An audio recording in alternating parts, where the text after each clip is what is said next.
ৰাণাকান্তৰ কাষত কিছু খাদ্য সামগ্ৰী আৰু এশাৰী মাত দিবলৈ গুৱাহাটীৰ পৰা উপস্থিত হৈছেহি যুৱ সাংবাদিক সন্থা আৰু আমি তেওঁলোকৰ পৰা জানিম আজি আপোনালোকে আহি ইয়াত উপস্থিত হৈছেহি আৰু ৰাণাকান্তৰ লোকসকলৰ ওচৰত এশাৰী মাত দিছে, কিছু খাদ্য সামগ্ৰীও দিছেগৈ।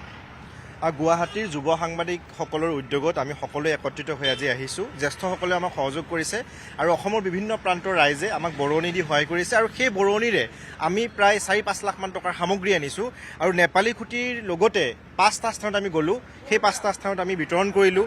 যিসমূহ স্থানত এতিয়াও বহু লোকে বান সাহায্য পোৱা নাই সেইসমূহ স্থানলৈ গৈছোঁ। আমাৰ কথা হ'ল এইটোৱে যে বহু লোকে বান সাহায্য দিবলৈ আহিছে, কিন্তু যিটো স্থানত দি গৈছে সন্মুখতে একাংশ লোকে দি গৈছে, কিন্তু আমি ভিতৰলৈ গৈছোঁ, য'ত পোৱা নাই সেই স্থানসমূহলৈ গৈছোঁ।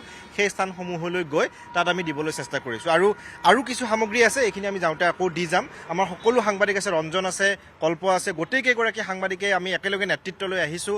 আমাক জ্যেষ্ঠসকলে সহযোগিতা কৰিছে আৰু এই যি বানৰ বিভীষিকা, এই বিভীষিকা শিৱসাগৰ, চৰাইদেউ কোনোদিন আমি দেখা নাছিলোঁ। ইয়াৰ স্থানীয় লোকসকলেও কোনোদিনে এই ধৰণৰ দৃশ্য দেখা নাছিল। এয়া প্ৰথম, কিন্তু ইয়াৰ বিশ্লেষণ কৰিব লাগিব। সেয়া হৈছে পৰৱৰ্তী সময়ত ইয়াৰ বিশ্লেষণ কেনেদৰে কৰিব লাগিব, বিশ্লেষণ কৰি পৰৱৰ্তী সময়ত যাতে নাহে। কাৰণ আমি নেপালী খুঁটিৰ পৰা আজি অহাৰ সময়ত তেওঁলোকে এটা কথা কৈছে যে পুনৰ বান হ'ব পাৰে, তেওঁলোকে আশংকাত ভুগিছে। গতিকে এই আশংকাত যাতে নুভুগে তাৰ বাবে চৰকাৰে ব্যৱস্থা কৰিব লাগিব। আমি সাংবাদিকসকলে আহি এক প্ৰকাৰ আমি গ্ৰাউণ্ড জিৰ' ৰিপৰ্ট কৰাৰ নিচিনাকৈ আমি তথ্যখিনি সংগ্ৰহ কৰিছোঁ আৰু এটা কথা আমি গম পাইছোঁ, মুখ্যমন্ত্ৰী ডক্টৰ হিমন্ত বিশ্ব শৰ্মা ডাঙৰীয়াক এটা কথা ক'ব বিচাৰিছোঁ যে পুনৰ এই অঞ্চলৰ লোক, বিশেষকৈ নেপালী খুঁটি বা এই গংগাধৰ, এই অঞ্চলসমূহৰ লোকে এতিয়াও আতংকত ভুগি আছে। কাৰণ পুনৰ বান আহিব বুলি তেওঁলোকে এক প্ৰকাৰ কৈ আছে। আমি যেতিয়া গৈছিলোঁ তেওঁলোকে কৈছে। গতিকে তাৰ ব্যৱস্থা আপোনালোকে গ্ৰহণ কৰিব লাগিব। আৰু সতীৰ্থ সাংবাদিকসকল আছে, কল্প আছে, কল্পও কিছু ক'ব।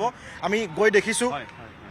হয়, তেওঁলোকে অনুভৱ কৰিছে বিহুবৰবাসীৰ যি দুৰ্দশা, তেওঁলোকে অনুভৱ কৰিছে শিৱসাগৰবাসীৰ দুৰ্দশা, তেওঁলোকে অনুভৱ কৰিছে চৰাইদেউ জিলাবাসীৰ দুৰ্দশা। আৰু সাংবাদিক বন্ধু, যুৱ সাংবাদিক বন্ধু অসমৰ পৰা, তেওঁলোকে গুৱাহাটীৰ পৰা আহিছে। যিহেতু আপুনি যিটো পৰিস্থিতি দেখিলে, আপোনালোকে এশাৰী মাত দিবলৈ আহিছে আৰু সেই স্থান দেখি কি উজনি অসমত যিটো বানৰ বিভীষিকাময় পৰিৱেশ ইতিমধ্যেই সকলোৱে জ্ঞাত বা সকলোৱে সেইসমূহ দৃশ্য দেখিছে। আমাৰ টেগলাইনটো আপোনালোকে দেখিছে, আমাৰ টেগলাইনটো ইয়াত লিখা আছে, সাংবাদিকো আপোনাৰ বন্ধু। আৰু এনেধৰণে এটা টেগলাইন লৈ আমি গুৱাহাটীৰ পৰা ৰাওনা হৈছিলোঁ আৰু এই যিসমূহ বানাক্ৰান্ত অঞ্চলৰ লোকসকলক আমি আমি বিভিন্ন ধৰণৰ খাদ্য সামগ্ৰী, শিশুসকলৰ কাৰণে কিতাপ বহীকে ধৰি বিভিন্ন ধৰণৰ আমি সামগ্ৰী লৈ আহিছিলোঁ। আৰু এই যি আমাৰ এই সহযোগিতাত প্ৰতিগৰাকী জ্যেষ্ঠ কনিষ্ঠ প্ৰতিগৰাকী সাংবাদিকৰ অৰিহণা আছে আৰু বিভিন্ন দল সংগঠন বা বিভিন্ন ব্যৱসায়ে আমাক সহযোগিতা আগবঢ়াইছে আৰু সকলোকে এই চেগতে আমি ধন্যবাদ জ্ঞাপন কৰিছোঁ। আৰু এই মুহূৰ্ততো আপুনি যদি চায় তেনে আপুনিও এগৰাকী ইয়াৰ স্থানীয় সাংবাদিক হিচাপে দেখিছে যে কিমান এটা বান, এই বান হয়তো কোনেও এনেধৰণৰ আশা কৰা নাছিল বা কল্পনা কৰা নাছিল যে এই স্থানতো এনেধৰণৰ এটা পৰিৱেশ হ'ব। আমি যেতিয়া ভিতৰ ভাগলৈ গৈছিলোঁ তেতিয়া আমাৰো বুকু কঁপি উঠিছিল যে এনেধৰণে এতিয়া তেওঁলোকে জীৱন অতিবাহিত কৰিবলগীয়া হৈছে। আমি আজিৰ দিনটোত শিৱসাগৰৰ বা আমি এই যিটো স্থানত আছোঁ বৰ্তমান সময়ত শিমলুগুৰি, বিভিন্ন ভিতৰুৱা অঞ্চলত আমি যাবলৈ চেষ্টা কৰিছোঁ। কিছু খাদ্য সামগ্ৰী তেওঁলোকক বিতৰণ কৰিছোঁ। প্ৰায় 300-350 পৰিয়ালৰ কাৰণে আমি আনিছোঁ। হয়তো তাতকৈ বেছি পৰিয়ালক আমি দিব পাৰিম। এই মুহূৰ্তত হয়তো আমি 500 পৰিয়ালকো আমি এই সাহায্য দিব পাৰিম। প্ৰথম অৱস্থাত আমি লক্ষ্য কৰিছিলোঁ 300, তাৰপাছত এতিয়া আমি ইতিমধ্যে আমাৰ যিখন বাহন, এই বাহনখনত বহু সামগ্ৰী আছে। ইতিমধ্যে আন এটা স্থানলৈ আমি ৰাওনা হ'ম আৰু এই সুযোগতে নিউজ 18 অসম নৰ্থ ইষ্টৰ যোগেদি প্ৰতিগৰাকী জ্যেষ্ঠ সাংবাদিক, প্ৰতিগৰাকী কনিষ্ঠ সাংবাদিকক ধন্যবাদ জ্ঞাপন কৰিছোঁ। আমি পৰৱৰ্তী সময়ত এই স্থানলৈ পুনৰ অহাৰ এক পৰিকল্পনা আমি পুনৰবাৰ চেষ্টা কৰিছোঁ। আমি চৰকাৰ প্ৰশাসনকো অনুৰোধ জনাইছোঁ এই যিসমূহ স্থান, এই স্থানসমূহৰ ওপৰত চৰকাৰেও জৰীপ কৰক, কি কাৰণে এই গোটেই ঘটনাটো এনেধৰণৰ এটা ভয়াৱহ হ'ল। মোৰ সতীৰ্থ সাংবাদিক ৰঞ্জন আছে, পুলক আছে, সমান্তৰালকৈ মই অকণমান চিনাকি কৰি দিছোঁ, আমাৰ পৰমা সোণোৱাল আছে, মানস প্ৰতিম কাশ্যপ আছে, ৰূপম দলৈ আছে। আমাৰ দলটোত বহুকেইগৰাকী সাংবাদিক আছে। আমি কালিৰ দিনটোত 8 গৰাকী সাংবাদিক আহিছোঁ। ইতিমধ্যে অসমবাসীয়ে ইতিমধ্যে গম পাইছে। ৰঞ্জন আছে।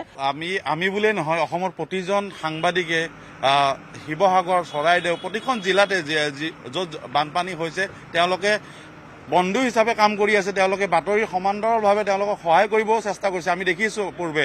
আৰু আমিও গুৱাহাটীৰ পৰা আহি চেষ্টা কৰিছোঁ, যিসকল লোকে খাবলৈ পোৱা নাই তেওঁলোকৰ মাজলৈ যাবলৈ চেষ্টা কৰিছোঁ। বন্ধু হিচাপে, সাংবাদিকো আপোনাৰ বন্ধু হিচাপে এটা টেগলাইন লৈছোঁ।